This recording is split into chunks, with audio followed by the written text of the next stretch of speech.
السلام عليكم ورحمة الله وبركاته. الحمد لله نحمده ونستعينه ونستغفره ونؤمن به ونتوكل عليه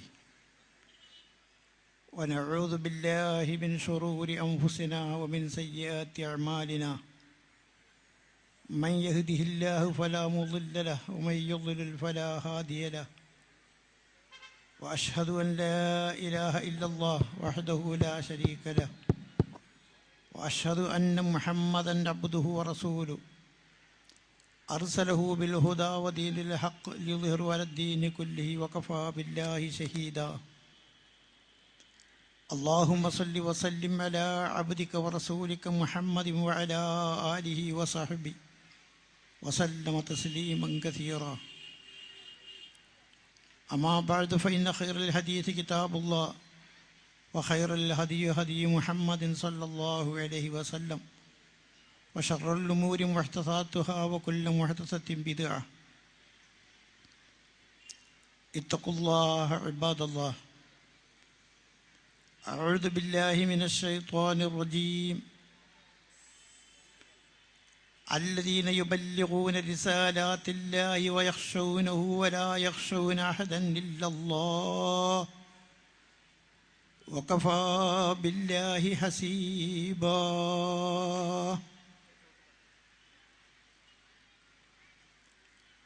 ബഹുമാന്യനായ അധ്യക്ഷൻ, സ്റ്റേജിൽ ഉപരിഷ്ഠരായ പണ്ഡിതന്മാരെ, നേതാക്കളെ, പ്രിയമുള്ള സഹോദരന്മാരെ, സഹോദരിമാരെ,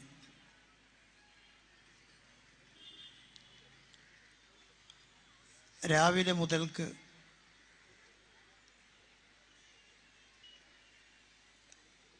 ടൗൺ ഹാളിൽ സംഘടിച്ച്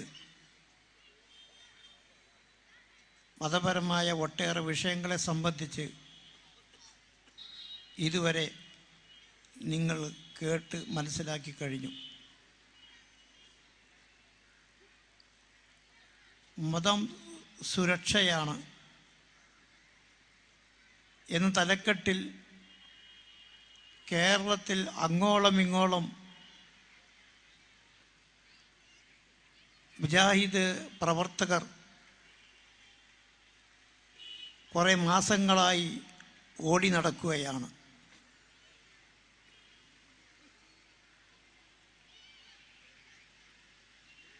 മതം സുരക്ഷയാണ്.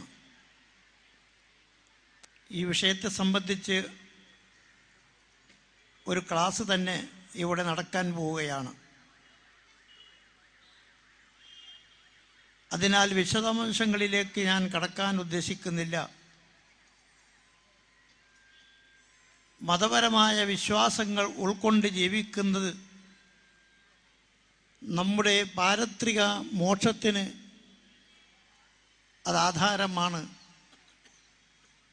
മതപരമായ നിയമങ്ങൾ, അഹ്കാമുകൾ, അഖ്ലാഖുകൾ, സ്വഭാവങ്ങൾ ഉൾക്കൊണ്ടുകൊണ്ട് ജീവിക്കുന്നത് ഐഹ്യലോകത്തേക്കും പാരത്രിക ലോകത്തേക്കും നമുക്ക് ഗുണകരമാണ്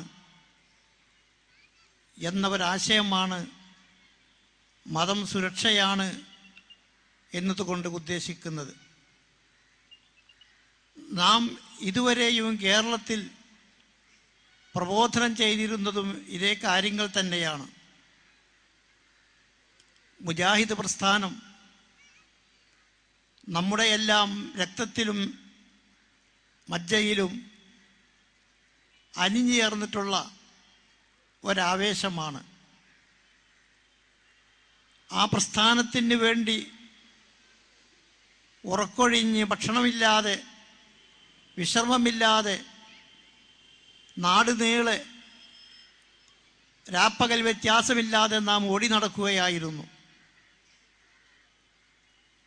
ആ കഴിഞ്ഞകാല ചരിത്രം ഓർക്കാൻ കഴിയുന്നില്ല. ഇന്ന് യഥാർത്ഥത്തിൽ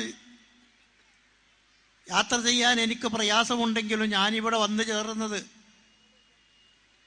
തുടക്കകാലത്തെ പ്രവർത്തന രംഗത്ത് നിറഞ്ഞു നിന്നിരുന്ന കാലഘട്ടത്തിലുള്ള സുഹൃത്തുക്കളെ നേരിട്ട് കാണാൻ ഈ സംഗമത്തിൻ്റെ ഭംഗി ആസ്വദിക്കാൻ വേണ്ടി വന്നു ചേർന്നതാണ്. ടൗൺ ഹാളിൽ പ്രവേശിച്ചപ്പോൾ തന്നെ എനിക്ക് അതിയായ സന്തോഷമുണ്ടായി. ഈ സമ്മേളനത്തിന് തുരങ്കം വെക്കാൻ ഇന്ന് മറ്റൊരു യോഗം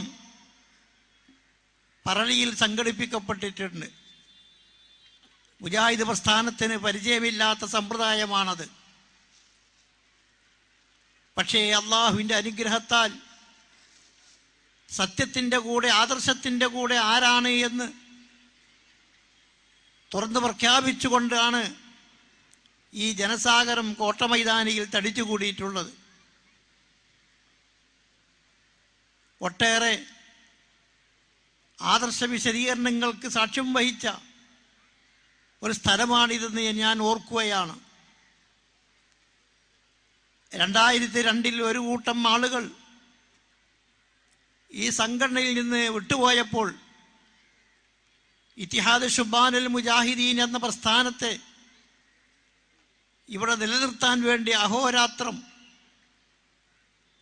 കേരളത്തിലെ ഗ്രാമഗ്രാമാന്തരങ്ങളിലൂടെ ഓടി നടന്ന എൻ്റെ പ്രിയ സുഹൃത്ത് CP സലീം ഇതാ സ്റ്റേജിൽ ഇരിക്കുന്നുണ്ട്. അദ്ദേഹം ഈ കോട്ടമൈതാനിൽ വെച്ച് നടത്തിയ പ്രസംഗം ഞാനിപ്പോഴും എൻ്റെ കാതുകളിൽ വന്നരച്ചുകൊണ്ടിരിക്കുകയാണ്. ആരോഗ്യ വകുപ്പിൽ ജോലി ചെയ്യുന്ന ഒരു ഉദ്യോഗസ്ഥൻ ഇത്ര ചടുലമായി ദീനീ വിഷയങ്ങൾ വിശുദ്ധ ഖുർആനും തിരുവചനങ്ങളും ഉദ്ധരിച്ചുകൊണ്ടുള്ള പ്രസംഗം അന്ന് രോമാഞ്ചമണിയിച്ചിട്ടുണ്ട്. പക്ഷേ ആദർശപ്രബോധനത്തിന് പ്രവർത്തിച്ച അദ്ദേഹത്തെ പോലുള്ള ആളുകൾ ഇനി സംഘടനയ്ക്ക് വേണ്ട എന്ന് പറഞ്ഞുകൊണ്ട് അവരെ പടിക്ക് പുറത്താക്കിയ വേദനാജനകമായ ഒരു സംഭവമാണ് നാം പിന്നീട് കാണുന്നത്. മുജാഹിദ് പ്രസ്ഥാനം അത് വളർത്തിയെടുക്കാൻ ആദർശപരമായും സംഘടനാപരമായും അതിൻ്റെ പുരോഗതിക്ക് വേണ്ടി അക്ഷീണം പ്രവർത്തിച്ച പണ്ഡിതന്മാരെ മുഴുവൻ പടിക്ക് പുറത്താക്കി ഗേറ്റടച്ച ഒരു സ്വഭാവം നമ്മുടെ നേതൃത്വത്തിൽ നിന്ന് നന്ദികേടിൻ്റെ ഒരു സ്വഭാവം നാം കണ്ടിരിക്കുകയാണ്. സംഘടനയ്ക്ക് അതിനേക്കാളും ഉചിതമായി എനിക്ക് തോന്നുന്നത് സംഘടന ആകമാനം പിരിച്ചുവിട്ട് അവർക്കിഷ്ടപ്പെട്ട ചില ആളുകളെ മാത്രം സംഘടനയിൽ പിന്നീട് ചേർത്ത് അതാണ് സംഘടന എന്ന് പറഞ്ഞു നടക്കുകയായിരുന്നു. പക്ഷേ ഈ വിഷയത്തെക്കുറിച്ച് ആലോചിക്കുമ്പോൾ ഇസ്ലാമിക ചരിത്രവും മനുഷ്യചരിത്രവും നമ്മെ പഠിപ്പിക്കുന്നത് ഇതെല്ലാം ചരിത്രത്തിൽ ആവർത്തിക്കപ്പെടുന്ന കാര്യങ്ങളാണ് എന്നതാണ്. ഏറ്റവും ശ്രേഷ്ഠരായ ഖുലഫാഉർ റാഷിദുകളുടെ ഭരണകാലം ഖിലാഫത്തുർ റാഷിദ 40 കൊല്ലമാണ് ഇവിടെ നിലനിന്നത്. അതിനുശേഷം അതിശക്തമായ അമവി ഖിലാഫത്ത് ഹിജ്റ 41 മുതൽക്ക് തുടങ്ങിവെച്ച അമവി ഖിലാഫത്ത് 132 അത് അസ്തമിച്ചു പോയി. കൃത്യമായി പറഞ്ഞാൽ ഒരു നൂറ്റാണ്ട് നിലനിൽക്കാൻ ആ ഭരണകൂടത്തിന് സാധിച്ചില്ല. അതിശക്തരായ അബ്ദുൽ മലിക് ബിൻ മർവാനും ഉമർ ബിൻ അബ്ദുൽ അസീസും എല്ലാം ഭരണം നടത്തിയ ആ ഭരണകൂടം അട്ടിമറിക്കപ്പെട്ടു. തുടർന്ന് വന്ന അബ്ബാസി ഖിലാഫത്തിന്റെ സ്ഥിതിയും അങ്ങനെ തന്നെയാണ്. നമ്മുടെ ഇന്ത്യയിലേക്ക് കയറി വന്ന ഗസനവി രാജവംശവും തുടർന്ന് ഗോറി രാജവംശവും അടിമ രാജവംശവും ഖിൽജി രാജവംശവും ലോഡി രാജവംശവും അവസാനം വന്ന മുഗളന്മാരും എല്ലാവരുടെയും ചരിത്രം ഇത് തന്നെയാണ്. അതിശക്തരായ ഭരണാധികാരികൾ ഉണ്ടായിരുന്നെങ്കിലും പിൽക്കാലത്ത് പെട്ടെന്ന് അസ്തമിച്ചു പോവുകയാണ് ചെയ്തത്. എന്താണ് ഇതിന് കാരണം? അധികാരത്തിൻ്റെ കസേരയിൽ യോഗ്യതയില്ലാത്തവർ കയറിയിരിക്കുകയും പ്രബുദ്ധരായ ഒരു ജനവിഭാഗം മറുവശത്തുണ്ടാവുകയും ചെയ്യുമ്പോൾ രാജവംശങ്ങളിലെല്ലാം സംഭവിക്കുന്നത് ഇതാകുന്നു. നമ്മുടെ സംഘടനക്കും പറ്റിപ്പോയത് അത് തന്നെ. NV അബ്ദുസലാം മൗലവിയും KP മുഹമ്മദ് മൗലവിയും ഡോക്ടർ ഉസ്മാൻ സാഹിബും P സുലൈമാൻ സാഹിബും നിഷ്കളങ്കരായിട്ടുള്ള പണ്ഡിതന്മാരും നേതാക്കളും ഈ സംഘടനയ്ക്ക് നേതൃത്വം വഹിച്ച കാലഘട്ടത്തിലുണ്ടായിരുന്ന ശക്തി പിൽക്കാലത്ത് അത് നഷ്ടപ്പെട്ടു പോയി. സ്ഥാപിത താൽപ്പര്യങ്ങൾ, അധികാരമോഹങ്ങൾ വെച്ചു പുലർത്തിക്കൊണ്ടിരിക്കുന്ന ആളുകൾ ഉയർന്ന സ്ഥാനങ്ങൾ വന്നപ്പോൾ സംഭവിച്ചത് അതാവുന്നു. ഞാൻ വിശദീകരിക്കുന്നില്ല. പക്ഷേ അണികളായ നമ്മളെ സംബന്ധിച്ചിടത്തോളം നമുക്ക് ഒരു ആദർശമുണ്ട്, ഒരു ബാധ്യതയുണ്ട്. നമ്മളിപ്പോൾ ഒരു ദഅ്വാ കൂട്ടായ്മയിലാണ്. ആ കൂട്ടായ്മക്ക് ശിഥിലം വരാത്ത രൂപത്തിൽ എന്താണ് ദഅ്വത്തെന്ന് മനസ്സിലാക്കി നമ്മുടെ ജില്ലയിൽ അത് പ്രചരിപ്പിക്കുന്ന കാര്യത്തിൽ നാം മുന്നോട്ടിറങ്ങേണ്ടതുണ്ട്. നമ്മുടെ ജില്ലാ പ്രവർത്തനത്തെ സംബന്ധിച്ച് അതിൻ്റെ ഇടനാഴികളിലൂടെ ഒട്ടേറെ സഞ്ചരിച്ചവനാണല്ലോ ഞാൻ. അതിൻ്റെ ഒരു പാരമ്പര്യമുണ്ട്. പാലക്കാട് ജില്ലയിലെ മുജാഹിദ് പ്രസ്ഥാനം അത് ഉത്ഭവിച്ച് വളർന്ന ഒരു പ്രദേശത്ത് മാത്രം അത് ഒതുങ്ങി നിൽക്കുകയും ജില്ലയുടെ ആദർശമെത്താത്ത പ്രദേശങ്ങളിലേക്ക് അത് എത്തിക്കാനുള്ള യാതൊരു ശ്രമവും ജില്ലാ നേതൃത്വത്തിൽ നിന്ന് ഇല്ലാത്തൊരവസ്ഥയാണ് നമുക്ക് കഴിഞ്ഞ കാലഘട്ടത്തിൽ കഴിഞ്ഞു പോയിട്ടുള്ളത്. ആ വിടവ് മനസ്സിലാക്കി ഏതെല്ലാം പ്രദേശങ്ങളിലാണ് ഇസ്ലാഹി പ്രസ്ഥാനം കടന്നു വന്നിട്ടില്ല എന്ന് മനസ്സിലാക്കി അവിടങ്ങളിൽ ദഅ്വാ പ്രവർത്തനം ശക്തമാക്കേണ്ട ഒരു ബാധ്യത ഈ ദഅ്വത്ത് കൂട്ടായ്മ ഏറ്റെടുക്കണമെന്ന് ഞാൻ ഈ സന്ദർഭത്തിൽ ആവശ്യപ്പെടുകയാണ്. ഞാൻ ദീർഘമായി സംസാരിക്കുന്നില്ല. സംസാരിക്കാനുള്ള ശേഷി നഷ്ടപ്പെട്ടു പോയിരിക്കുന്നു. ഞാൻ നിർത്തുകയാണ്. അല്ലാഹു സുബ്ഹാനഹു വ തആല അവൻ്റെ ദീനിൻ്റെ പ്രബോധന രംഗത്ത് ഉറച്ചു നിൽക്കാനും വിശുദ്ധ ഖുർആനും തിരുസുന്നത്തും പറയുന്ന ഇസ്ലാമിൻ്റെ ആദർശം മുറുകെ പിടിച്ച് ജീവിക്കാനും അള്ളാഹു നമുക്ക് തൗഫീഖ് നൽകട്ടെ എന്ന് പ്രാർത്ഥിച്ചുകൊണ്ട് ഞാൻ ഈ മഹാസമ്മേളനം ഉദ്ഘാടനം ചെയ്തതായി അറിയിക്കുന്നു. വ ആഖിറു ദഅ്വാന അനിൽ ഹംദുലില്ലാഹി റബ്ബിൽ ആലമീൻ. അസ്സലാമു അലൈക്കും വറഹ്മത്തുള്ളാഹി വബറകാതുഹു. السلام عليكم ورحمة الله وبركاته. الحمد لله رب العالمين، نحمده ونستعينه ونؤمن به ونتوكل عليه، ونعوذ بالله من شرور أنفسنا ومن سيئات أعمالنا. من يهده الله فلا مضل له ومن يضلل فلا هادي له. أشهد أن لا إله إلا الله وحده لا شريك له، وأشهد أن محمدا عبده ورسوله، أرسله بالهدى ودين الحق ليظهره على الدين كله ولو كره المشركون. اللهم صل على محمد وعلى آل محمد كما صليت على إبراهيم وعلى آل إبراهيم إنك حميد مجيد. اللهم بارك على محمد وعلى آل محمد كما باركت على إبراهيم وعلى آل إبراهيم إنك حميد مجيد.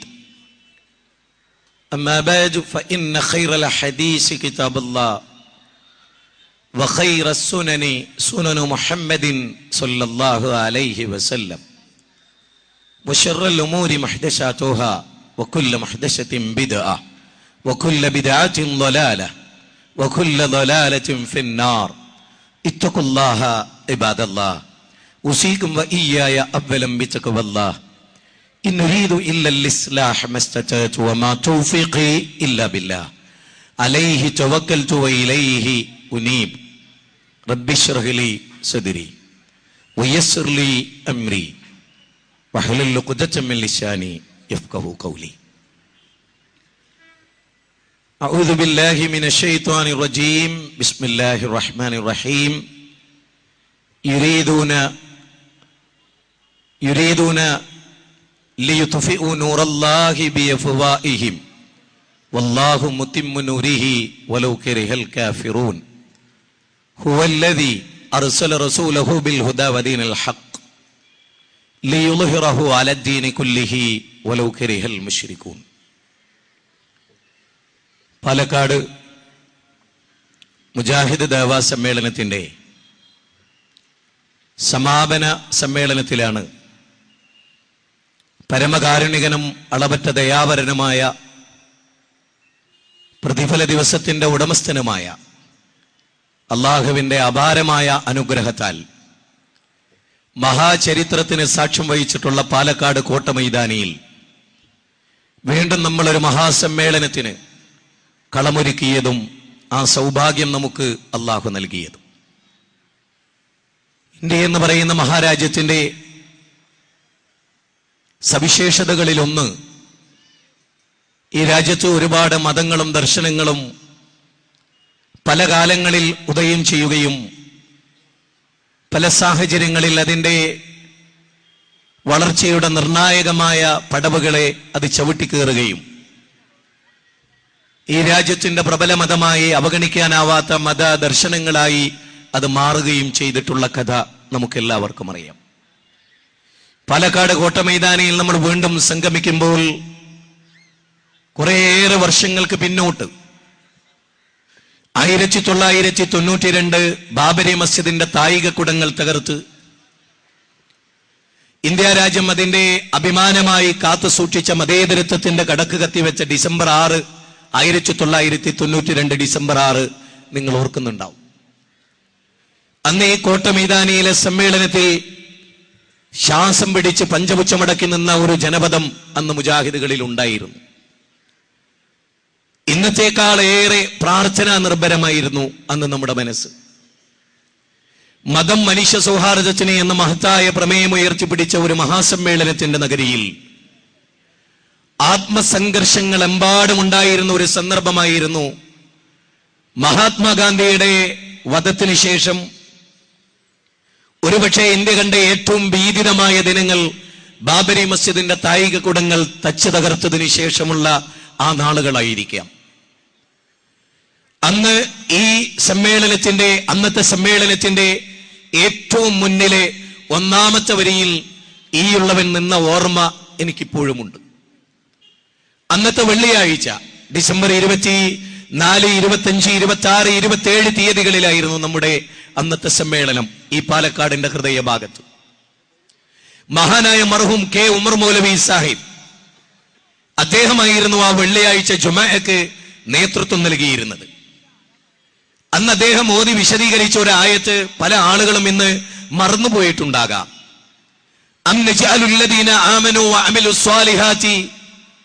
അദ്ദേഹം അന്ന് വളരെ മനോഹരമായി ഓതിയ ഖുർആനിക വചനങ്ങളിൽ ഒന്ന് അതായിരുന്നു. സത്കർമ്മം ചെയ്ത ആളുകളും ദുഷിച്ച കർമ്മങ്ങൾ ചെയ്ത ആളുകളും സമമാകുമോ എന്നുള്ള വളരെ ഗംഭീരമായ അർത്ഥഗർഭമായ ഒരു വിശുദ്ധ ഖുർആനിക വചനം ഉദ്ധരിച്ചുകൊണ്ടായിരുന്നു പാലക്കാട് കോട്ട മൈതാനിയിലെ അക്കാലഘട്ടത്തിലെ ഡിസംബർ 25 മഹാസമ്മേളനത്തിന് സാക്ഷ്യം വഹിച്ചു പോന്നിട്ടുള്ളത്. ഞാൻ ഓർക്കുന്നത് അന്ന് കേന്ദ്ര ഗവൺമെന്റ് നമ്മുടെ സമ്മേളനം നിർത്തിവെക്കണമെന്ന് ആവശ്യപ്പെട്ട ഘട്ടം. മുജാഹിദ് പ്രസ്ഥാനത്തിന്റെ പ്രബോധനത്തിന്റെ സുതാര്യതയും മുജാഹിദ് പ്രസ്ഥാനം അന്ന് ഉയർത്തിപ്പിടിച്ച പ്രമേയത്തിന്റെ മൂല്യവും കേരളത്തിന്റെ ഗ്രാമങ്ങളിലും മണ്ഡലങ്ങളിലും പട്ടണങ്ങളിലും ആ ആദർശം പ്രതിധ്വനിച്ചു നിന്നതിന്റെ ഓർമ്മകളും അത് ഉദ്ഘാടനം ചെയ്ത രാഷ്ട്രീയ നായകന്മാരുടെ മനസ്സിൽ ഈ പ്രസ്ഥാനത്തിന്റെ സമ്മേളനം സംഘർഷ കാലുഷ്യമായ ഈ ഒരു സന്ദർഭത്തിൽ ഉണ്ടാകണം എന്നവർ ആത്മാർത്ഥമായി ആഗ്രഹിച്ചു. ബഹുമാനനായ കുഞ്ഞാലിക്കുട്ടി സാഹിബിനെ ഞാൻ ഈ തരുണത്തിൽ ഓർക്കുന്നത് പാലക്കാട് കോട്ട മൈതാനിയിലെ സമ്മേളനം നടക്കാൻ അദ്ദേഹം കയ്യും മെയ്യും മറന്ന് പാർട്ടി മറന്ന് ആദർശം മറന്ന് അദ്ദേഹം പരിശ്രമിച്ച ഓർമ്മകൾ ഇന്നും എന്റെ മനസ്സിൽ. അന്ന് ഞാൻ MSMന്റെ ഒരു വിദ്യാർത്ഥി മാത്രമാണ്. സഹോദരങ്ങളെ, അക്കാലം മുതൽ ഇന്നോളം പാലക്കാട് ജില്ലയിൽ നാം നിർവഹിച്ചു പോന്നിട്ടുള്ള ദഅവാ സംരംഭങ്ങൾ മാനവ സമൂഹത്തിന്റെ മനസാക്ഷി മരവിച്ചിട്ടില്ലാത്ത മനുഷ്യരുടെ ഏറെ ശ്രദ്ധ പിടിച്ചു പറ്റിയ ചലനാത്മകമായ പ്രബോധന പ്രവർത്തന സംരംഭങ്ങളായിരുന്നു എന്ന ഓർമ്മകളിൽ നിന്നുകൊണ്ടാണ് മതം സുരക്ഷയാകുന്നു എന്ന ഏറെ ശ്രദ്ധേയമായ കാലിക പ്രസക്തിയുള്ള കാലങ്ങളെ അതിജയിച്ചു നിൽക്കുന്ന ആകാശഭൂമികളുടെ തമ്പുരാന്റെ ദൈവിക ദർശനത്തെ സംബന്ധിച്ചുള്ള നമ്മുടെ സംസാരം ഇൻഷാ അല്ലാഹ് ബഹുമാനനായ ഹുസൈൻ സലഫിയുടെ പ്രസംഗമാണ് ഇവിടെ പ്രൗഢമായി നടക്കാനുള്ളത്. അതിന്റെ സാധാരണ നിങ്ങൾക്കറിയാം, കൊച്ചി തുറമുഖത്തെത്തിയാൽ ലക്ഷദ്വീപിലേക്ക് ടിപ്പു സുൽത്താൻ കപ്പൽ പുറപ്പെടും. ആ കപ്പലിന് ആദ്യമുണ്ടാകുന്ന കപ്പിത്താൻ ഒരു പണിയെടുക്കാറുണ്ട്. അതായത് കൊച്ചി തുറമുഖത്തിന്റെ തുടക്കത്തിൽ നിന്ന് ആളുകൾ യാത്ര തിരിച്ചു കഴിഞ്ഞാൽ ആഴക്കടല് വരെ ആ കപ്പലിലെ യാത്രക്കാരെ ക്ഷണിച്ച് ഏകരാഗ്രതയും സുരക്ഷിതവുമുള്ള ആഴക്കടലിൽ എത്തിക്കഴിഞ്ഞാൽ കപ്പിത്താൻ ഒരു ബോട്ടിൽ കയറി തിരിച്ചു പോരും. മറ്റൊരു കപ്പിത്താനെ ആ ദൗത്യം ഏൽപ്പിച്ചു കൊടുക്കും. ആ ദൗത്യമാണെന്ന് പാലക്കാട് കോട്ട മൈതാനിയിൽ എന്നെ സംബന്ധിച്ചിടത്തോളം എനിക്ക് നിർവഹിക്കാനുള്ളത്. ഇവിടെ സന്നിഹിതരായിട്ടുള്ള ജനങ്ങളുടെ മനസ്സും ശ്രദ്ധയും ഈ സമ്മേളനത്തിന്റെ സമാപന പ്രസംഗത്തിലേക്ക് ക്ഷണിക്കുക എന്നതും ഈ സമ്മേളനത്തിൽ എന്റെ പ്രസംഗം കൊണ്ട് ഞാൻ ഉദ്ദേശിക്കുന്ന ലക്ഷ്യങ്ങളിൽ ഒന്നാണ്. ഇൻഷാ അല്ലാഹ് സമാപന പ്രസംഗം വേഗത്തിൽ നടക്കുവാനായിരിക്കും നിങ്ങൾ ആഗ്രഹിക്കെങ്കിലും എനിക്ക് നൽകപ്പെട്ട സമയത്തിനുള്ളിൽ നിന്നുകൊണ്ട് നാം ഉയർത്തിപ്പിടിച്ച ഈ മഹാസമ്മേളനത്തിന്റെ പ്രമേയത്തെ കേരളത്തിന്റെ വ്യത്യസ്ത ജില്ലകളിൽ ഇത് വിശദീകരിക്കപ്പെട്ടു കഴിഞ്ഞു. എറണാകുളം ജില്ലയിൽ നമ്മുടെ സമ്മേളനം നടന്നു, മുജാഹിദ് ദഅവ സമ്മേളനം നടന്നു. അതുപോലെ തന്നെ വിവിധ ജില്ലകളിൽ, ആലപ്പുഴയിൽ അത് നടന്നു. പല ജില്ലകളിലും അത് നടക്കാനിരിക്കുന്നു. പാലക്കാട് ജില്ലയിൽ ഇന്ന് നടക്കുകയാണ് അല്ലാഹുവിന്റെ അപാരമായ അനുഗ്രഹത്താൽ. ഈ ജനുവരി 25-26 മലപ്പുറത്തിന്റെ സമ്മേളനം നടക്കുന്നുണ്ട്. 2 ഘട്ടങ്ങളായി മലപ്പുറം ജില്ല എന്ന വിശാലമായ ജില്ലയെ 2ആയി നമ്മൾ നടത്തുകയാണ്. ഇതെല്ലാം നമ്മൾ ലക്ഷ്യം വെക്കുന്നത് ഒരേ ഒരു കാര്യമാണ്. ബഹുമാനനായ അബ്ദുൽ ഹഖ് സുല്ലമി ആമയൂർ നിങ്ങൾ ഓതിക്കേൾപ്പിച്ച ഖുർആനിലെ 33-ാം അധ്യായം 39-ാമത്തെ വചനമാണ് പ്രബോധക സംഘങ്ങൾ എന്ന നിലയിൽ എല്ലാവരെയും എനിക്ക് ഓർമ്മപ്പെടുത്താനുള്ളത്. അല്ലദീന യുബല്ലിഊന റിസാലാത്തില്ലാഹ് വയഖ്ശൗനഹു വലാ യഖ്ശൗന അഹദൻ ഇല്ലല്ലാഹ് വകഫാ ബില്ലാഹി ഹസീബ. അല്ലാഹുവിന്റെ മാർഗത്തിലേക്ക് ആളുകളെ ക്ഷണിക്കുന്നവർ, അദ്ദഅവതു ഇലല്ലാഹ്, പടച്ചവനിലേക്കുള്ള ദഅവത്താണ്. ഏതെങ്കിലും ഒരു പ്രസ്ഥാനത്തിന്റെ അമ്പരചുംബികളായ സ്ഥാപനങ്ങൾ കണ്ട് ആളുകളെ നിങ്ങൾ ഇതിലേക്ക് വരൂ, അല്ലെങ്കിൽ വ്യക്തിപ്രഭാവം കണ്ട് ആളുകളെ നിങ്ങൾ ഇതിലേക്ക് വരൂ എന്ന് പറയാൻ നമുക്കില്ല. നമുക്ക് ക്ഷണിക്കാനുള്ളത് ആകാശത്ത് തേങ്ങാപ്പൂള് പോലെ സ്ഥിതി ചെയ്യുന്ന ചന്ദ്രന്റെ സിട്ടാവായ പടച്ചതമ്പുരാനില്ലേ, നക്ഷത്രങ്ങൾ അരിമണികൾ വാരി വിതറിയ പോലെ ആകാശഗംഗയിൽ നക്ഷത്രങ്ങളെ വിന്യസിച്ച ലോകത്തിന്റെ സിട്ടാവില്ലേ, ഈ പടർന്നു പന്തലിച്ച വൃക്ഷങ്ങളെയും ഈ കാണുന്ന മൺതരികളെയും ഈ കാണുന്ന മഹാപ്രപഞ്ചത്തെയും സംവിധാനിച്ച് അതിനെ നിയന്ത്രിക്കുന്ന, കണിശതയോട് നിയന്ത്രിക്കുന്ന ലോകത്തിന്റെ പടച്ചതമ്പുരാനില്ലേ. സുബ്ഹാനല്ലദി അസ്റാ ബി അബ്ദിഹി ലൈലൻ മിനൽ മസ്ജിദിൽ ഹറാമി ഇലൽ മസ്ജിദിൽ അഖ്സ എന്ന് 17-ാം അധ്യായം 1-ാമത്തെ വചനത്തിൽ അവൻ എത്ര പരിശുദ്ധനെന്ന് പറഞ്ഞ ആ പടച്ചതമ്പുരാനില്ലേ. അൽഹംദുലില്ലാഹില്ലദി അൻസല അലാ അബ്ദിഹിൽ കിതാബ് വലം യജഅൽ ലഹു ഇവജ എന്ന് പറഞ്ഞ ആ പടച്ചതമ്പുരാനില്ലേ. അതേ തൻസീലും മിർ റബ്ബിൽ ആലമീൻ, ഈ ഗ്രന്ഥം ലോകരക്ഷിതാവായ പടച്ചതമ്പുരാനിൽ നിന്നാണ് അവതരിപ്പിക്കപ്പെട്ടത് എന്ന് ഖുർആൻ പരിചയപ്പെടുത്തിയ പടച്ചതമ്പുരാനില്ലേ. അലിഫ് ലാം റാ കിതാബൻ അൻസൽനാഹു ഇലൈക ലിതുഖ്രിജൻ നാസ മിനദ്ദുലമാതി ഇലൻ നൂർ ഓം അസദോമാ സദ്ഗമയ തമസോമാ ജ്യോതിർഗമയ മൃത്യോമാ അമൃതംഗമയ എന്ന് പറഞ്ഞിട്ടുള്ള ഭാരതീയ ദർശനങ്ങളുടെ ആകത്തുക ഉൾക്കൊള്ളുന്ന അന്തരാത്മാവിന്റെ ചോദനയായി ലോകത്ത് പ്രകടമായ പ്രാർത്ഥനകളിലൊന്ന് ഇരുട്ടിൽ നിന്ന് പ്രകാശ ജ്യോതിസിലേക്കുള്ള അനന്തമായ മനുഷ്യന്റെ യാത്രയെക്കുറിച്ചുള്ള ചിന്തകളാണ്. അലിഫ് ലാം റാ കിതാബൻ അൻസൽനാഹു ഇലൈക ലിതുഖ്രിജൻ നാസ മിനദ്ദുലമാതി ലിതുഖ്രിജൻ നാസ മിനദ്ദുലമാതി. പാശ്ചാത്യനെ, പൗരസ്ത്യനെ, കറുത്തവനെ, വെളുത്തവനെ, ലോകത്ത് ജീവിച്ചുകൊണ്ടിരിക്കുന്ന സകല മനുഷ്യരെയും ഇരുട്ടിൽ നിന്ന് പ്രകാശത്തിലേക്ക് നയിക്കാനാണ് ഈ ഗ്രന്ഥം അവതരിപ്പിക്കപ്പെട്ടിട്ടുള്ളത്.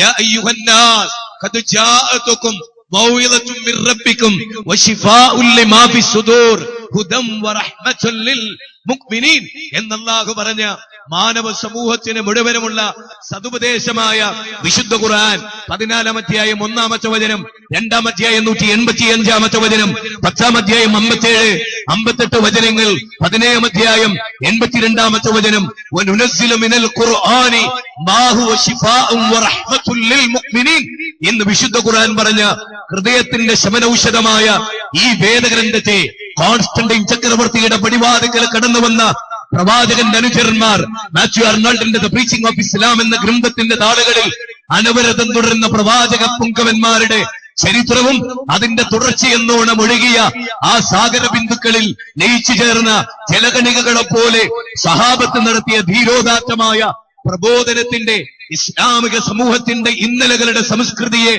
ഓർമ്മപ്പെടുത്തുന്ന ചിന്തകളുമായി മാത്യു അർണോൾഡ് കുറിച്ചിട്ട വരികളിൽ പണ്ഡിറ്റ് ജവഹർലാൽ നെഹ്റുവിന്റെ ഗ്ലിംസസ് ഓഫ് വേൾഡ് ഹിസ്റ്ററിയുടെ 1-ാം വാള്യത്തിലെ വരികളിൽ, ഇബ്ബന്റെ ഗ്രന്ഥങ്ങളിൽ, അതുപോലെ ലോകപ്രസിദ്ധരായ ചരിത്രകാരന്മാർ രേഖപ്പെടുത്തിയ മഹിത ഗ്രന്ഥങ്ങളുടെ താളുകളിൽ ഇസ്ലാം നടത്തിയ ഇന്നലകളുടെ ചൈത്രയാത്രയിലെ സമൂഹം തീർത്ത കെട്ടുപാടുകളിൽ നിന്ന്, പൗരോഹിത്യം തീർത്ത ചങ്ങലക്കെട്ടുകളിൽ നിന്ന് മാനവ സമൂഹത്തെ വിമോചിപ്പിച്ചെടുത്ത ഒടുവിലത്തെ ഗ്രന്ഥമായ ദൈവിക ഗ്രന്ഥമായ ഖുർആൻ ലോകത്തിന് നൽകുന്ന ഇന്നഹാദൽ ഖുർആന യഹ്ദീ ലില്ലതി ഹിയ അഖ്വം, ഏറ്റവും ചൊവ്വായതിലേക്ക് മാധവ, ഏറ്റവും ചൊവ്വായതിലേക്ക് സുരേന്ദ്ര, ഏറ്റവും ചൊവ്വായതിലേക്ക് ലോകരാജ്യങ്ങളുടെ നായകന്മാരെ, പ്രസിഡന്റ് പദത്തിൽ ഇരിക്കുന്നവരെ, പ്രധാനമന്ത്രി പദത്തിൽ ഇരുന്നവരെ, രാഷ്ട്രപദത്തിൽ ഇരുന്നവരെ, രാഷ്ട്രപതി പദം അലങ്കരിച്ചവരെ, ലോകത്തെ ശാസ്ത്ര കുതുകികളെ, ലോകത്തിന്റെ സാമൂഹ്യ മണ്ഡലങ്ങളിൽ ചരിത്രത്തിൽ തുല്യതയില്ലാത്ത പരിവർത്തനത്തിന്റെ പടപ്പാട്ട് പാടിയവരെ,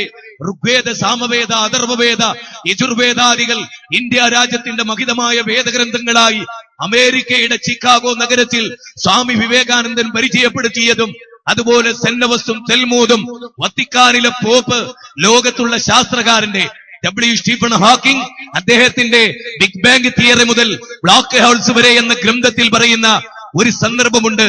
വത്തിക്കാനിലെ പോപ്പിന്റെ മുമ്പിൽ അദ്ദേഹം ഇരുന്ന ചരിത്രത്തിലെ ധന്യമായ മുഹൂർത്തങ്ങളെ ഓർത്ത് ഗലീലിയോ ഗലീലിയും കോപ്പർനിക്കസും ബ്രൂണോയും ശാസ്ത്രലോകത്ത് ഭൂമിശാസ്ത്രവുമായി ബന്ധപ്പെട്ട പഠനങ്ങളിൽ ക്രൈസ്തവത അവരുടെ വേദഗ്രന്ഥങ്ങളിൽ മനുഷ്യന്റെ കൈകടത്തലുകൾ ഉണ്ടായി എഴുതിവെച്ച ശാസ്ത്രീയ ബ്ലണ്ടറുകളെ തിരുത്തി ലോകത്ത് ശാസ്ത്രജ്ഞന്മാർ കടന്നുപോയ ഓർമ്മകൾ വത്തിക്കാനിലെ പോപ്പിനോട് W. സ്റ്റീഫൻ ഹോക്കിംഗ് പങ്കുവെക്കുന്നത് ഇത്തരുണത്തിൽ നമുക്ക് ഓർക്കാം.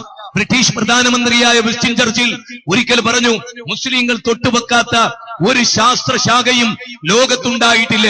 അനാട്ടമി, അതുപോലെ സുവോളജി, ഹ്യൂമൻ ഫിസിയോളജി, ആസ്ട്രോണമി തുടങ്ങി ലോകത്ത് 69 ശാസ്ത്രശാഖകളെ കുറിച്ച് പ്രൗഢോജ്വലമായ ചാഞ്ചല്യമാനമായ ചരിത്രം സൃഷ്ടിച്ച വിശുദ്ധ ഖുർആനിന്റെ അവിസന്ന എന്ന ഇബ്നു സീനയെ ലോകം കണ്ട പ്രസിദ്ധകാരന്മാരായ ശാസ്ത്രകാരന്മാരെ ലോകത്തിലെ ലൈബ്രറികളിൽ, ലോകത്തിലെ യൂണിവേഴ്സിറ്റികളിൽ അതീവ ബുദ്ധിശാലികളെ പിടിച്ചു നിർത്തി ഉന്നതമായ ചിന്താലോകത്തേക്ക് കൈപിടിച്ചുയർത്തിയ ദൈവീക ഗ്രന്ഥത്തിന്റെ അനുയായികളാകാൻ സൗഭാഗ്യമുണ്ടായിട്ട് അതിന്റെ മാസ്മരിക വലയത്തിൽപ്പെട്ട് അതിന്റെ ഉള്ളിൽ ചുറ്റിച്ചിരിഞ്ഞ് അതിൽ നിന്ന് മുത്തുമ്പവ്യവും പെറുക്കിയെടുത്ത് സാഗരത്തിന്റെ അനന്തസീമകളിലേക്ക് യാത്ര ചെയ്ത ഇന്നലകളുടെ ശാസ്ത്രകാരന്മാരുടെ ഗ്രന്ഥങ്ങൾ പൊടിതട്ടിയെടുക്കാൻ അവസരമില്ലാതെ പോയ ബോബനും മോളിയുടെയും മലയാള മനോരമയുടെയും ചാനലുകളുടെയും മുത്തശ്ശി പത്രങ്ങളുടെ വൃത്തികെട്ട വാർത്തകളുടെ ഉള്ളുകളിലേക്ക് കണ്ണും നട്ടിരുന്ന ജീവിതബോധമില്ലാത്തൊരു തലമുറയുടെ മുമ്പിലാണ് മതം സുരക്ഷയാകുന്നു എന്ന വിഷയം ഇന്ന് ഞാൻ അവതരിപ്പിക്കുന്നത്.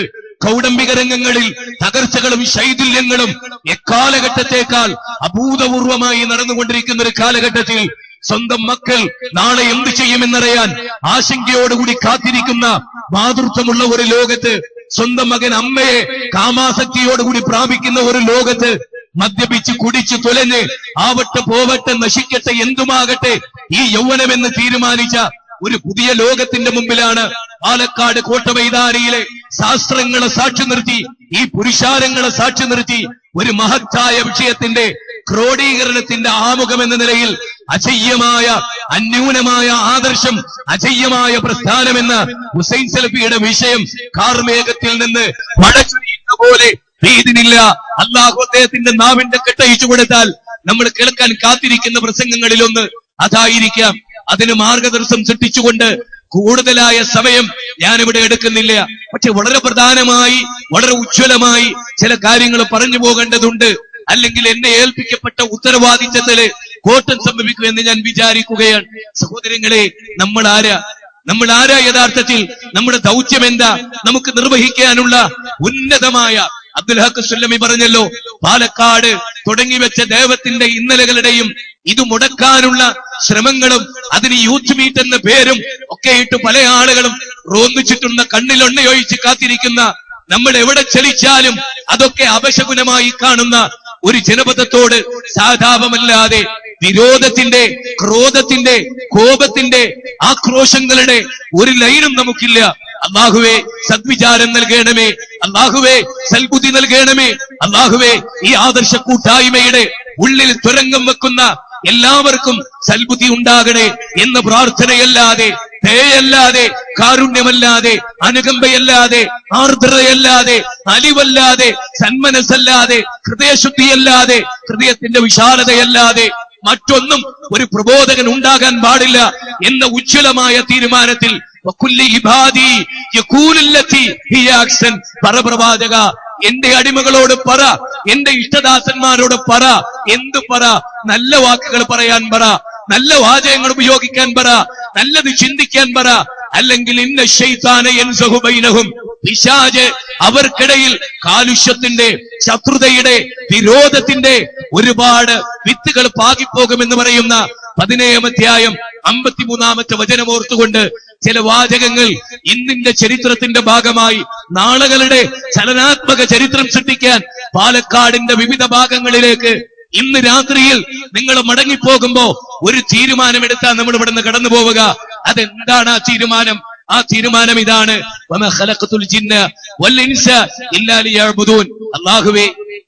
അല്ലാഹുവേ, ജിന്നുവർഗത്തെയും മനുഷ്യവർഗത്തെയും നീ സൃഷ്ടിച്ചത് നിന്നെ ആരാധിക്കാനാണ്. സൂറത്ത് അദ്ദാരിയാത്ത് 55, 56, 57 വചനങ്ങളിൽ അല്ലാഹു പറയുന്നു, വമാ ഉരീദു മിൻകും മിർ റിസ്കിൻ, ഒരിക്കലും നാം അവരിൽ നിന്ന് റിസ്ക്, ഉപജീവനം നാം ആവശ്യപ്പെടുന്നില്ല.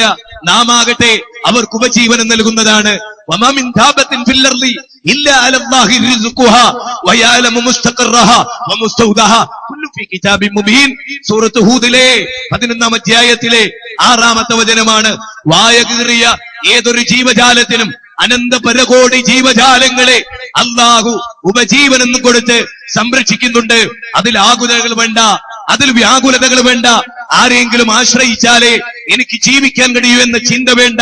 എന്നെ സൃഷ്ടിച്ച എന്റെ നാഥൻ പരമകാരുണികനായ വധൂതായ യാ അയ്യുഹൽ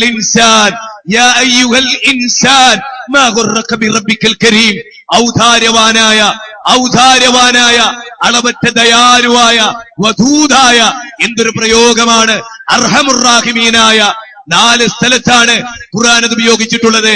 226 സ്ഥലത്താണ് റഹ്മത്തുമായി ബന്ധപ്പെടുത്തി അള്ളാഹുവിനെ കുറിച്ച് സംസാരിച്ചിട്ടുള്ളത്. റഹീം എന്ന പദം ആവർത്തിച്ച് ഖുർആൻ പലതവണ ഉപയോഗിച്ചു. നമുക്കറിയാവുന്ന വാചകമാണ്. മോസ്റ്റ് മെയ്സിഫുൾ ആൻഡ് മോസ്റ്റ് ഗ്രേഷ്യസ് എന്ന് പറയുമ്പോൾ നാം ഉദ്ദേശിക്കുന്നത് ആ പരമകാരുണ്യകനെയാണ്. വഴിപ്പെട്ടവനോടും വഴിപ്പെടാത്തവനോടും, ഹിന്ദുവിനും മുസ്ലിമിനും ക്രിസ്ത്യാനിക്കും ജൈനനും ബൗദ്ധനും മതമുള്ളവനും ഇല്ലാത്തവനും നിരീശ്വരവാദിക്കും ഈശ്വര വിശ്വാസിക്കും എല്ലാവർക്കും ഒരേപോലെ സൂര്യന്റെ കിരണങ്ങൾ നൽകുന്ന, ചന്ദ്രന്റെ നിലാവലകൾ നൽകുന്ന, ആകാശത്തിന്റെ കാർമേഘക്കീറുകളിൽ നിന്ന് മഴ നൽകുന്ന ലോകത്തിന്റെ നാഥനില്ലേ? ആ നാഥനെ ഓർക്കാൻ യാ അയ്യുഹൽ ഇൻസാൻ മാ ഗുർറക ബിറബ്ബിക്കൽ കരീം. അല്ലയോ മനുഷ്യരെ, 714 കോടി മനുഷ്യരെ വിളിച്ച് ആവർത്തിച്ച് ഖുർആൻ പറഞ്ഞില്ലേ? അല്ലയോ മനുഷ്യരെ, എന്തൊരു ഉത്തമമായ വിളിയാണ്!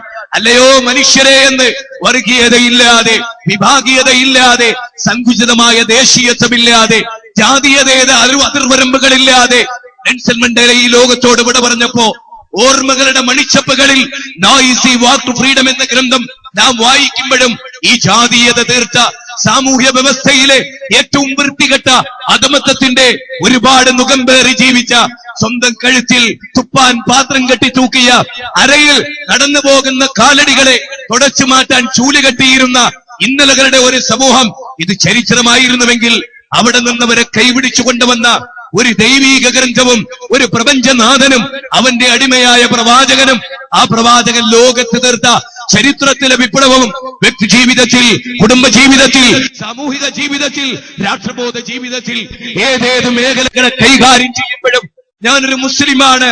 ഉത്തമ തലമുറയിലെ ക്രീമായ ഉത്തമ തലമുറയിലെ ഒരു രാജ്യത്തെ പടുത്തുയർത്തുന്ന അനേക ഇഷ്ടികകളിൽ ഒരു ഇഷ്ടികയാകുന്നു ഞാൻ. കെട്ടുറപ്പുള്ള ഒരു ഇഷ്ടിക. ബിൽഡിങ്ങിന്റെ ശിഥിലീകരണം എന്നെ കൊണ്ടുണ്ടാകാൻ പാടില്ല. ഈ സൗധം പ്രവാചകന്മാർ തീർത്ത ഈ ഇസ്ലാമിന്റെ സൗധത്തെ ബുനിയൽ ഇസ്ലാമു അലാ ഖംസിൻ എന്ന് പറഞ്ഞ പോലെ ഈ ഇസ്ലാമിന്റെ ഇഷ്ടികയായ ഞാൻ, വിശ്വാസിയായ ഞാൻ, വകദാലിക ജഅൽനാകും ഉമ്മത്തൻ വസത്താ ലിതകൂനു ശുഹദാ അലന്നാസ് വയകൂന റസൂലു അലൈക്കും ഷഹീദാ വൽതകും മിൻകും ഉമ്മ യദഊന ഇലൽ ഖൈർ കുൻതും ഖൈറ ഉമ്മ ഉഖ്രിജത് ലിന്നാസ് ഉഖ്രിജത് ലിന്നാസ് ഉഖ്രിജത് ലിന്നാസ്. നിങ്ങൾ ജനങ്ങൾക്ക് വേണ്ടി ഉയർത്തെഴുന്നേൽപ്പിക്കപ്പെട്ട ഉത്തമ തലമുറയാണ്. നിങ്ങൾ ജനങ്ങൾക്ക് വേണ്ടി. പാലക്കാട് കോട്ടമൈതാനിയിലെ സമ്മേളനത്തിൽ വന്നവരോട് പങ്കെടുത്തവരോട് ഇവിടെ ഇരിക്കുന്നവരോട് മനസ്സങ്ങ് മാറിപ്പോയി, ചിന്തകളങ്ങ് മാറിപ്പോയി, കക്ഷിത്വത്തിന്റെ ഭീകരമായ മുഖം പ്രാപിച്ച് മനസ്സെവിടെയൊക്കെയോ ഉടക്കി നിന്ന് സ്ഖലിതകളെ അല്ലെങ്കിൽ സ്ലിപ്പ് ഓഫ് ദ ടങ്ങിനെ, നാവിന്റെ വ്യതിയാനങ്ങളെ തന്റെ കക്ഷിത്വത്തിന്റെ ജയത്തിന് വേണ്ടി ഉപയോഗിക്കാൻ കുൽസിത മനസ്സുമായി ആരെങ്കിലും എവിടെയുണ്ടെങ്കിൽ ഇന്ത്യയുടെ പാർലമെന്റിൽ എഴുതി വെച്ച ഒരു വിശുദ്ധ ഖുർആനിന്റെ വചനം ഈ സന്ദർഭത്തിൽ ഞാൻ നിങ്ങളെ ഓർമ്മപ്പെടുത്തുകയാണ്.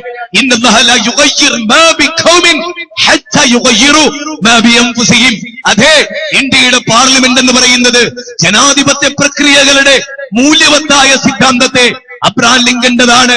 ജനാധിപത്യത്തെക്കുറിച്ചുള്ള ഉന്നതമായ നിർവചനമെങ്കിലും അതിനെ ഏറ്റവും പ്രോജ്വലമായി കാത്തുസൂക്ഷിച്ച, കണ്ണിൽ എണ്ണയൊഴിച്ച് കാത്തുസൂക്ഷിച്ച, കണ്ണിലെ കൃഷ്ണമണിയെ പോലെ കാത്തുസൂക്ഷിച്ച, ലോകരാജ്യങ്ങളിൽ നമ്പർ 1 എന്ന് പറയുന്ന ഇന്ത്യ എന്ന് പറയുന്ന ഈ രാജ്യത്തിന്റെ പാർലമെന്റിൽ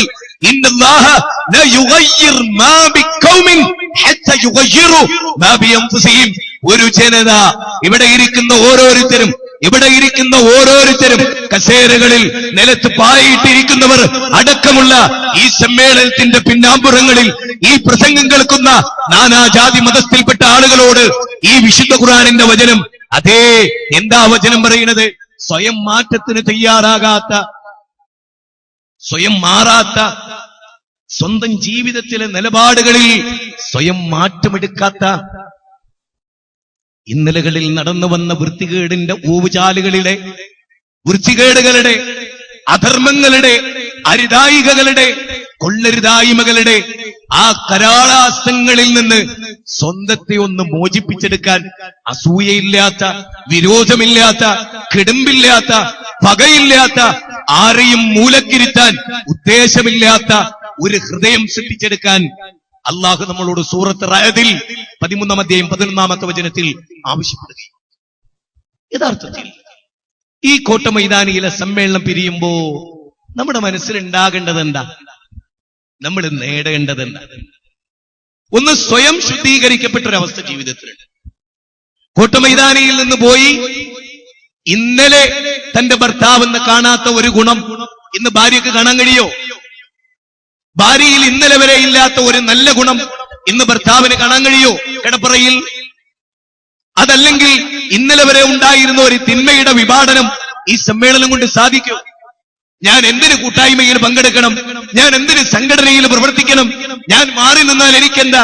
എന്റെ ജീവിതത്തിന്റെ വിശുദ്ധിയല്ലേ എന്റെ മൗലികമായ ലക്ഷ്യം എന്നൊരുത്തൻ തീരുമാനിച്ചാൽ, അങ്ങനെ തീരുമാനിച്ചു മുന്നോട്ടു പോകുമ്പോ ഈ കൂട്ടായ്മയുടെ മഹാപ്രസക്തി എന്താണ് എന്ന് ചിന്തിക്കാൻ കഴിയാതെ പോയാൽ, അതിനപ്പുറത്ത് ഈ കൂട്ടായ്മ മേന്മയുള്ളതാണ്, ഈ കൂട്ടായ്മ അനിവാര്യമാണ്, ഈ കൂട്ടായ്മ നിലനിൽക്കേണ്ടതാണ്, വ്യത്യസ്ത മാതാപിതാക്കളുടെ വ്യത്യസ്ത മക്കളാണിത്, അതുകൊണ്ടുണ്ടാകുന്ന ചെറിയ ചെറിയ ന്യൂനതകൾ അതെവിടെയാണെങ്കിലും ഉണ്ടാകും എന്ന തിരിച്ചറിവിലേക്കാണോ ഈ സമ്മേളനം നമുക്ക് മാർഗദർശനം നൽകുന്നത്? എങ്കിൽ ഖൈർ തന്നെ. ആ മാർഗദർശനം അനുസരിച്ച് നമുക്ക് നിർവഹിക്കാനുള്ള ദൗത്യം എന്താണ്? ഉദൂ ഇലാ സബീലി റബ്ബിക ബിൽ ഹിക്മതി വൽ മൗഇദത്തിൽ ഹസനതി വജാദിൽഹും ബില്ലത്തി ഹിയ അഹ്സൻ. 16-ാം അധ്യായം 125-ാമത്തെ വചനം. അല്ലാഹുവിലേക്ക് സ്നേഹത്തോടെ, സതുപദേശത്തോടെ, വൈജ്ഞാനികമായി, ഏറെ വൈജ്ഞാനികമായി ഏറെ ചിന്തനീയമായി അവരെ തിരിച്ചു കൊണ്ടുവരാൻ അല്ലാഹു സുബ്ഹാനഹു വ തആല നമ്മളോട് ആവശ്യപ്പെടുകയാണ്. ആ തിരിച്ചുവരവനാണോ കളം? ഇവിടെ ഒരുപാട് മതവിഭാഗങ്ങളുണ്ട്, ജനവിഭാഗങ്ങളുണ്ട്. ആ ജനവിഭാഗങ്ങളോട് നമുക്ക് വല്ല ദൗത്യമുണ്ടോ? അതാണല്ലോ സൂറത്തു ആൽ ഇംറാൻ 110-ാമത്തെ വചനം, ഉഖ്രിജത്തിൽ ലിന്നാസ്, നിങ്ങളെ ജനങ്ങൾക്ക് വേണ്ടിയാണ്. ഒന്നുകൂടെ ഖുർആൻ ക്ലിയർ ആക്കി. സൂറത്ത് ബഖറ 2-ാം അധ്യായം 143-ാമത്തെ വചനം, മുഹമ്മദ് നബി സല്ലല്ലാഹു അലൈഹി വസല്ലം ലോകത്തിന് മുഴുവനും മാതൃകയെ ആണല്ലോ. എ ടു സെഡ് ചെറ്റക്കുടിൽ മുതൽ അന്താരാഷ്ട്ര വരെ, അല്ലെ രാജകൊട്ടാരം വരെ ജീവിക്കുന്ന ഏത് മനുഷ്യനും മാതൃകയായി. ആ മാതൃകയുടെ പ്രകട രൂപമാണല്ലോ സൗദി രാജകുമാരനെതിരെയുള്ള സൗദി അറേബ്യയുടെ ശിക്ഷാ നടപടി. ആ പ്രവാചകൻ തീർത്ത എന്റെ സ്വന്തം മകൾ ഫാത്തിമയാണ് കേട്ടതെങ്കിലും ഉസാമ, നീ എന്നെ നിർബന്ധിക്കുന്നത് അനീതിയുടെ സാക്ഷ്യം വഹിക്കുന്നവനാകാനാണോ? യാ അയ്യുഹല്ലദീന ആമനൂ കൂനൂ ഖവാമീന ബിൽ ഖിസ് ശുഹദാഅ ലില്ലാഹ്, കൂനൂ ഖവാമീന ബിൽ ഖിസ് ശുഹദാഅ ലില്ലാഹ് വലാ യജ്രിമന്നകും ശനആന ഖൗമിൻ അലാ അല്ലാ തഅദിലു അഅദിലു ഹുവ അഖ്റബു ലിത്തഖ്വാ. അല്ലേ, അങ്ങനെയല്ലേ പറഞ്ഞത്? അതെ, ഇത് നിങ്ങൾക്കും വലൗ കാന ആബാ, അല്ലാഹു പറയാൻ, ഇത് നിങ്ങളുടെ മാതാപിതാക്കൾക്കും നിങ്ങൾക്കും നിങ്ങളുടെ കുടുംബത്തിനും ഒക്കെ എതിരാണെങ്കിലും നീതിക്ക് സാക്ഷ്യം വഹിക്കണേ എന്നല്ലേ 4-ാമധ്യായം 135 പറഞ്ഞത്. 5-ാമധ്യായം 8-ാമത്തെ വചനമാണ് ഞാൻ നേരത്തെ ഉസാമ, ആ ഉന്നത കുലജാതയായ പെണ്ണിന്റെ ഗോത്രത്തിന്റെ മഹിമ അത് നഷ്ടപ്പെട്ടു പോകും, ആ ഗിരിമ ഇല്ലാതായി പോകും എന്ന് കരുതി ഞാൻ അവൾ ചെയ്ത തെറ്റിനെ അല്ലാഹു നടപ്പാക്കാൻ പറഞ്ഞ ശിക്ഷ വിധിക്കാതിരിക്കുകയോ? ഫമല്ലം യഹ്കും ബിമാ അൻസലല്ലാഹ് ഫൗലൈക ഹുമുൽ കാഫിറൂൻ ഫമല്ലം യഹ്കും ബിമാ അൻസലല്ലാഹ് ഫൗലൈക ഹുമുൽ ളാലിമൂൻ ഫമല്ലം യഹ്കും ബിമാ അൻസലല്ലാഹ് ഫൗലൈക ഹുമുൽ ഫാസിഖൂൻ. എത്ര കേമമാണ് അല്ലാഹു ഇറക്കിയത് കൊണ്ട് ആർവിരിക്കുന്നില്ലയോ? ചില സമയത്ത് അവൻ കാഫിറാണ്, ചില സമയത്ത് അവൻ ളാലിമാണ്, ചില സമയത്ത് അവൻ ഫാസിഖാണ്. എന്നാൽ മുശ്രിക്കാകും എന്നുള്ള പറഞ്ഞില്ല. അപാരമാണ്. അവിടെ റസൂലുള്ളാഹി ചോദിക്കുകയാണ്, ഉസാമ, അല്ലാഹു എന്നെ നീതി നടപ്പാക്കാൻ പറഞ്ഞു വെച്ചിട്ട് നീ എനിക്ക് അനീതിക്ക്. റസൂലുള്ളാഹി പറഞ്ഞു, പൂർവകാല സമുദായത്തിലെ പ്രമാണിമാർ, ഉന്നതന്മാർ, സമൂഹത്തിലെ ഉന്നത കുലജാതർ തെറ്റ് ചെയ്താൽ അവരെ ശിക്ഷിച്ചില്ല. പാവപ്പെട്ടവരെ, ദരിദ്രരെ, ജീവിതത്തിന്റെ പുറംപോക്കിലേക്ക് തള്ളപ്പെട്ടവരെ ശിക്ഷിച്ചു. അതുകൊണ്ട് ഇതിനു മുമ്പ് ഇന്നമാ അഹ്ലകമൻ കാന ഖബലകും, ഒരു വിഭാഗം ആളുകൾ നശിച്ചുപോയിട്ടുണ്ട്. ഉസാമ, എന്റെ സ്വന്തം മകൾ ഫാത്തിമ എന്റെ കരളിന്റെ കരള. അത് മനസ്സിലാകണമെങ്കിലേ നബിയുടെ വീടിന്റെ ഒരു ചെറിയ ജനലുണ്ടായിരുന്നു, ഒരു ചെറിയ കർട്ടൻ കൊണ്ടുള്ള ഒരു ജനൽ. ഫാത്തിമ ബീവിയുടെ വീടിന്റെ അവിടെ ഉണ്ടായിരുന്നു ഒരു ചെറിയ ജനല്. അവിടുന്ന് ഫാത്തിമ ഇങ്ങോട്ടും ഇവിടുന്ന് റസൂൽ അങ്ങോട്ടും നോക്കുമായിരുന്നു. ഫാത്തിമനെ കാണാൻ കൊതി തോന്നുമ്പോ ആ കർട്ടൻ ഇങ്ങനെ പൊക്കിയാൽ ഫാത്തിമ അവിടുന്ന് ഇങ്ങോട്ടും.